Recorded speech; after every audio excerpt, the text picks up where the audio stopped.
নিয়মের বাইরে কোনো ডেভেলপমেন্ট ফি নেওয়া যাবে না। হঠাৎ করে রবি ঘোষ একদিন অ্যানাউন্স করে দিল কোচবিহারে ট্যাক্স বাড়ানো হলো। তুমি কি ভাই ট্যাক্স বাড়ানো? লোকসভা ভোটে সবুজ ঝড়ের মধ্যেও ঘাসফুল ক্ষতবিক্ষত হয়েছে পুরো কাঁটায়। লোকসভা নির্বাচনের ফলাফলের নিরিখে রাজ্যের 121টি পুরসভার মধ্যে অধিকাংশতেই প্রথম স্থানে বিজেপি। এই প্রেক্ষিতে সোমবার নবান্নে পুরপ্রধান ও মন্ত্রীদের সঙ্গে বৈঠকের পর সাংবাদিক বৈঠকে নজিরবিহীনভাবে রণংদেহী মূর্তি ধারণ করেন মমতা বন্দ্যোপাধ্যায়। কর বাড়ানো নিয়ে তীব্র ভর্ৎসনা করেন কোচবিহার পুরসভার চেয়ারম্যান রবীন্দ্রনাথ ঘোষকে। কোন মিউনিসিপ্যালিটি সরকারের পারমিশন ছাড়া ট্যাক্স বাড়াতে পারবেন না, এটা আপনার করে খাওয়ার জায়গা নয়, প্লিজ আন্ডারস্ট্যান্ড। গত বছর নভেম্বরে প্রায় 24,000 বাড়িতে কর বাড়ানোর নোটিশ পাঠায় কোচবিহার পুরসভা।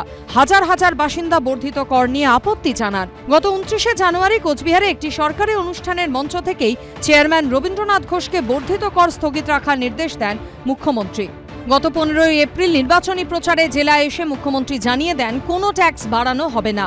পুরকর বৃদ্ধির প্রতিবাদে পথে নামেন ব্যবসায়ীরাও। গত 17ই মে তারা ব্যবসা বন্ধের ডাক দেন।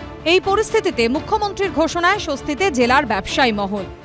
আমরা শিওর হয়ে গেলাম যে আমাদের উপরে যে সমস্ত বর্ধিত কর চাপানো হয়েছিল ব্যবসায়ীদের উপর, সেগুলো আগামী দিনে সেগুলো সরিয়ে নেওয়ার জন্য আর কোনো জটিলতা থাকলো না। এগুলো দ্রুত এই সমস্ত সমস্যার সমাধান হবে। লোকসভা নির্বাচনের ফলাফলের বিচারে কোচবিহার পুরসভার 20টি ওয়ার্ডের মধ্যে 20টিতেই এগিয়ে রয়েছে বিজেপি। হয় পৌরপতি নিজের ইচ্ছায় পৌরসভা পরিচালিত করছেন, নতুবা সরকারের প্রধান মাননীয়ার কথা শুনছেন না। এ বিষয়ে পুরসভার চেয়ারম্যান রবীন্দ্রনাথ ঘোষ জানিয়েছেন, রাজ্য সরকারের অধীনে থাকা ভ্যালুয়েশন বোর্ডই কর বৃদ্ধির প্রস্তাব করেছিল। এক্ষেত্রে পুরসভার কোনো হাত নেই, তবে কর বৃদ্ধির সিদ্ধান্ত আগেই স্থগিত করা হয়েছে। সরকার যেটা বলবে সেটাই হবে। অন্যদিকে বিভিন্ন জায়গায় জবরদখল নিয়ে মুখ্যমন্ত্রীর হুঁশিয়ারির পর এদিন কোচবিহার শহর সংলগ্ন মহিষপাথান এলাকায় আরটিও অফিসের সামনে উচ্ছেদ অভিযান চালায় প্রশাসন।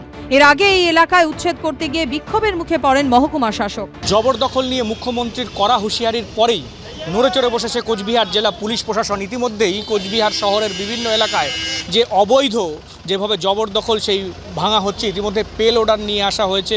পুলিশের বিশাল বাহিনী সঙ্গে রয়েছে, অতিরিক্ত পুলিশ সুপার রয়েছে। वार्निंग दी गई है, बताया गया है, समझाया गया है, उसी के अकॉर्डिंग आज एक्शन लिया जा रहा है।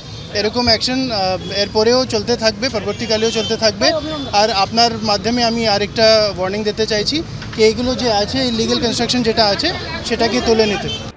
এর আগে এই এলাকায় উচ্ছেদ করতে গিয়ে বিক্ষোভের মুখে পড়েন মহকুমা শাসক। শুভেন্দু ভট্টাচার্যর রিপোর্ট, এবিপি আনন্দ, কোচবিহার।